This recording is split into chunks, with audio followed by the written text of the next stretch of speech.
Hello everyone.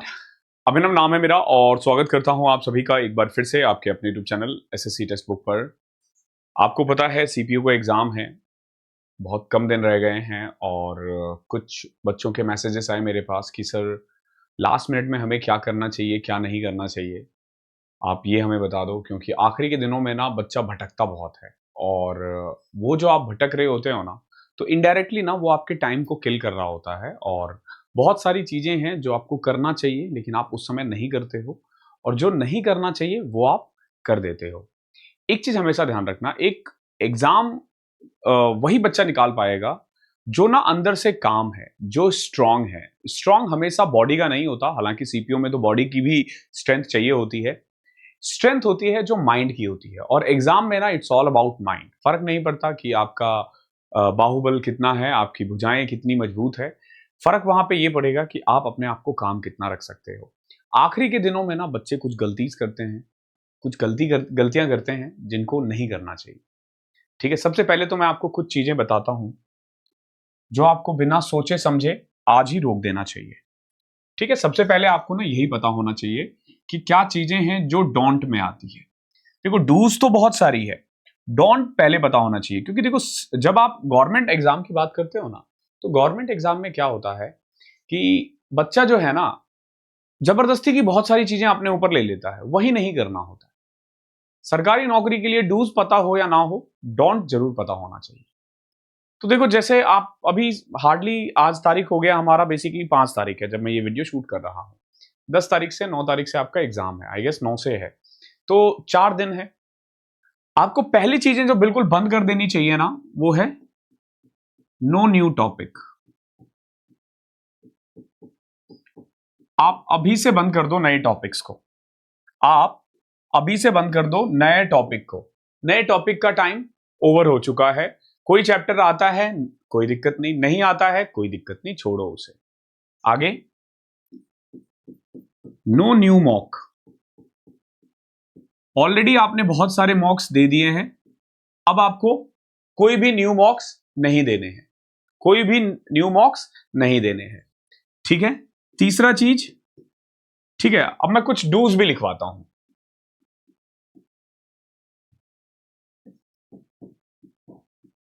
देखो जब आप डूज की बात करते हो तो सबसे पहला, अभी जो 4-5 दिन है ना, आप पीवाईक्यू पे फोकस कर सकते हो। आप पीवाईक्यूज पे फोकस करते हो, देखो, और आखिरी के 3-4 दिन में ना आप इंग्लिश में बहुत ज्यादा चेंज नहीं कर पाओगे। रीजनिंग में बहुत, रीजनिंग और मैथ्स में फिर भी थोड़ा बहुत चेंज कर सकते हो क्योंकि जो गलतियों के चांसेस है ना वो कम हो जाएगा। अब जैसे मैंने देखा है, अगर आप मैथ्स की बात करो ना, पीवाईक्यूज में ना मैंने एक बहुत बड़ा वो प्रॉब्लम देखा है पीवाईक्यूज में, या अभी जो बच्चे मॉक कर रहे हैं, अभी जितने भी मॉक्स मैंने देखे हैं ना, उनमें मैं देख रहा हूं डीआई के क्वेश्चंस बहुत कम है। लेकिन अगर आप जब प्रीवियस ईयर क्वेश्चंस को एनालाइज करते हो ना, you will find her paper में 8 से 10 पीवाईक्यूज है लिटरली, और आपने प्रैक्टिस ही नहीं की है। सॉरी, 8 से 10 डीआई के क्वेश्चंस है और आपने डीआई के क्वेश्चंस को इग्नोर किया है। ये गलती नहीं करनी है। ठीक है, तो पीवाईक्यूज पे फोकस करना है। ठीक है, इसके अलावा अपने आप को थोड़ा काम रखो। ठीक है, अभी ना प्लीज थोड़ा ना अपना फूड हैबिट ठीक कर लेना। लास्ट के दिनों में ना आपकी जो फूड हैबिट है ना वो बहुत जरूरी है, वो बहुत जरूरी है। अब आप में से बहुत बच्चे पूछेंगे सर मैथ्स का कुछ ऐसा बता दो कि आखिरी के 3 या 4 दिन पढ़ने में ही ना हमारे मैथ्स में नंबर बढ़ जाए। आप बोलोगे कि सर 3-4 दिन में कहां बढ़ता है, मैं बोलूंगा कि अगर बढ़ता है तो आप ना वीडियो सेक्शन में जाना, एसएससी टेक्स्ट बुक आप चैनल पे हो, आप वीडियो सेक्शन में जाना। ये एक वीडियो डाला हुआ है मैंने, टॉप 300 क्वेश्चंस मैराथन। ये सीएचएसएल 2025 और सीपीओ 2025 को फोकस करते हुए बनाया गया है। ये एक्चुअली हमने एक 3 दिन का मैराथन किया था, उसमें से वही उसी का ये कंबाइंड है। 7.1 बच्चों ने देख लिया है, 3 वीक पहले डाला था मैंने। इसमें अगर आप गौर से देखोगे ना, सारे ही टॉपिक्स इंक्लूड है, सारे ही टॉपिक्स इंक्लूड है इसमें। ऐसा नहीं है कि कोई भी टॉपिक हमने इसमें छोड़ा हुआ है। आप देखोगे स्टार्ट किया था हमने 1 बाय 1, आप देखोगे सारे ही टॉपिक्स इसमें इंक्लूड है। देखो पहले नंबर सिस्टम है, ठीक है, फिर आगे जाओगे ये एलसीएम एचसीएफ है, देन यहां देखोगे ये रेशियो के क्वेश्चंस है। यही नहीं, आगे जाओगे आपको एडवांस मैथ्स भी दिखेगा। ठीक है, ये देख रहे हो ये मेंसुरेशन के क्वेश्चंस है। आगे देखोगे तो ये क्वाड्रिलेटरल के क्वेश्चंस है, ज्योमेट्री के क्वेश्चंस है, और ये सारे ऐसे हैं जो प्रीवियस ईयर को देखते हुए, देखो एंड में अलजेब्रा है। अगर आप टोटल देखोगे तो मुझे लग रहा है 310 के करीब क्वेश्चन है, या 300 ही है, 300 ही है आई गेस। हाँ, तो 300 क्वेश्चन है, मैं भी भूल गया हूं, हो गया ना, 3 वीक हो गया, ठीक है। तो ये अगर आप कर लेते हो ना, मेरी गारंटी है मैथ्स में ना इससे बाहर नहीं आएगा। 300 क्वेश्चन है, 300 क्वेश्चन है, इससे बाहर पेपर नहीं बनाएगा। इसके अलावा आप क्या कर सकते हो, तो आपको ना स्पीड पता होना चाहिए कि किस स्पीड से ना आपको पेपर करना है, ठीक है, किस स्पीड से आपको पेपर करना होता है। उसके लिए ना मैंने मैथ्स में ना आपको बहुत सारे मॉक्स करवाए हुए हैं। देखो रफ्तार मॉक, ठीक है, 50 सवाल 30 मिनट में। आपको ये 48 मिनट जरूर दिख रहा है वीडियो की लेंथ, क्योंकि उसमें बहुत क्वेश्चन में हमने बहुत ज्यादा एक्सप्लेन किया। ये लाइव क्लासेस है, रिकॉर्डेड नहीं है, ठीक है। ऐसे मैंने 12 मॉक करवाए हैं। देखो ये रहा 11वां मॉक, ठीक है। स्टार्टिंग के मॉक हमने जल्दी करवा दिए थे, क्योंकि ऑब्वियस सी बात है, हमें करवाना था फास्ट, बच्चों को बताना था कैसा है, लेकिन फिर बाद में कुछ क्वेश्चन हमें समझाने भी पड़े। तो आप देखोगे ये लगातार रफ्तार सीरीज आपको दिखेगी।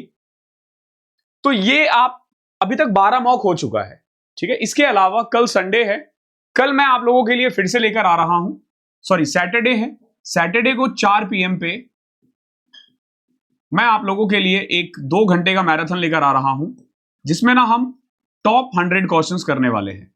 तो अगर 100 आपने इतना भी कर दिया ना, जैसे मैं बोल रहा हूं रफ्तार सीरीज छोड़ दो आप अभी फिलहाल के लिए, 100 क्वेश्चन ये कर लो, ठीक है, और जो मैंने 300 क्वेश्चंस की वीडियोस डाली है वो देख लो, तो गारंटी है कि मैथ्स में इससे बाहर पेपर नहीं बनेगा। नहीं बनेगा मतलब नहीं बनेगा, और मैं इससे ज्यादा क्या ही बोलूं। अब इसके बाद आ जाता है कि सर एग्जामिनेशन हॉल में किन चीजों का ख्याल रखना है, क्योंकि ये तो भैया पेपर की बात हुई, ये तो एग्जाम से पहले की बात है। एग्जामिनेशन हॉल में क्या क्या चीजें ध्यान रखनी है, तो मैं बार बार कहता हूं, पहले क्या होता था ना, अब आप 5 मिनट के लिए 2 मिनट के लिए ही परेशान रहते थे, अब वो 2-2 3-3 मिनट आपके 3-4 बार होंगे। जब भी कोई पेपर स्टार्ट करते हो ना, जब भी कोई भी सब्जेक्ट स्टार्ट होगा तो पैनिक क्रिएट होगा, हमेशा होगा, होगा ही होगा, क्योंकि सबका एक साथ होता है।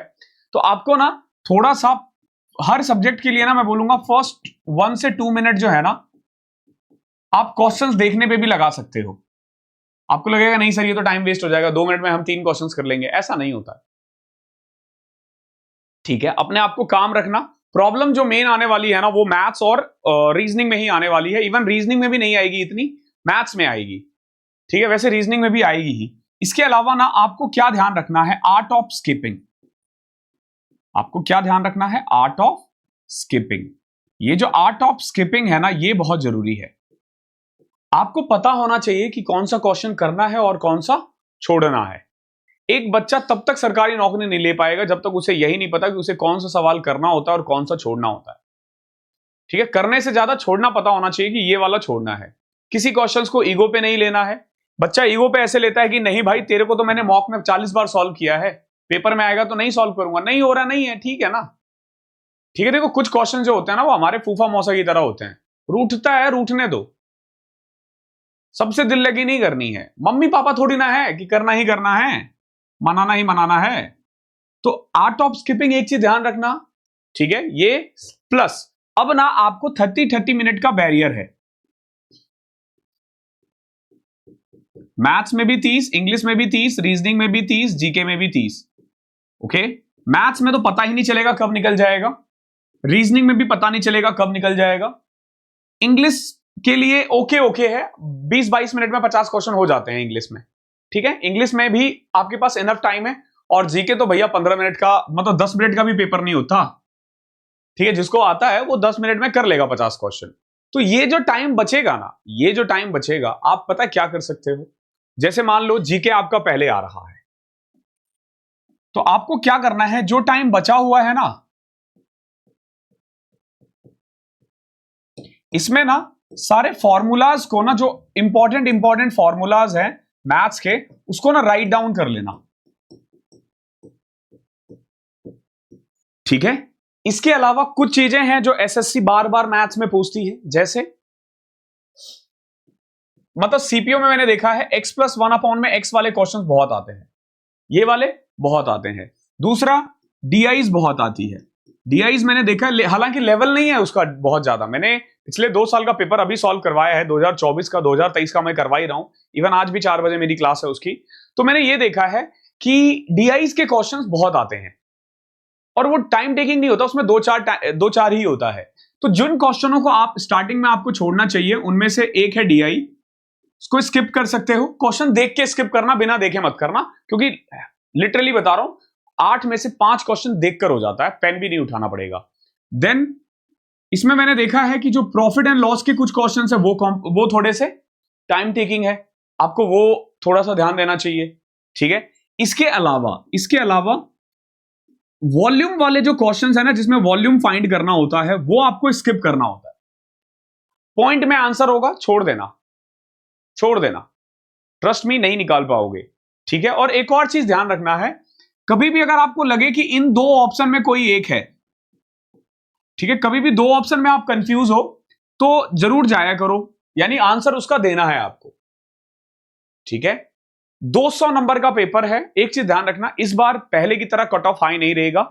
जो 2025 का कट ऑफ है एसएससी सीपीओ का, वो डाउन रहने वाला है फॉर श्योर।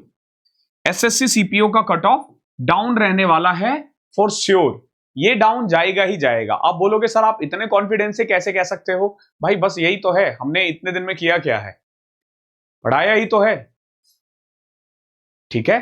सिंपल सी बात है, ये जो 30 मिनट का एज लगा हुआ है ना, ये जो 30 मिनट का कैप है, ये आपके कट ऑफ को डाउन करेगा इन एनी सर्कमस्टांसेस। इस बार देख लेना 135 से ज्यादा कट ऑफ नहीं जाएगा। 130-35, 130 भी बहुत बोल दिया मैंने यार, 120 के आसपास ही रहेगा, 120-125 के आसपास, ओके। तो सेफ चलना है, अच्छे से खेलना है, ठीक है। बाकी ऑल द बेस्ट आप सभी को, बहुत जल्दी मैं मिलूंगा आपसे दोबारा, तब तक के लिए पढ़ाई करते रहना।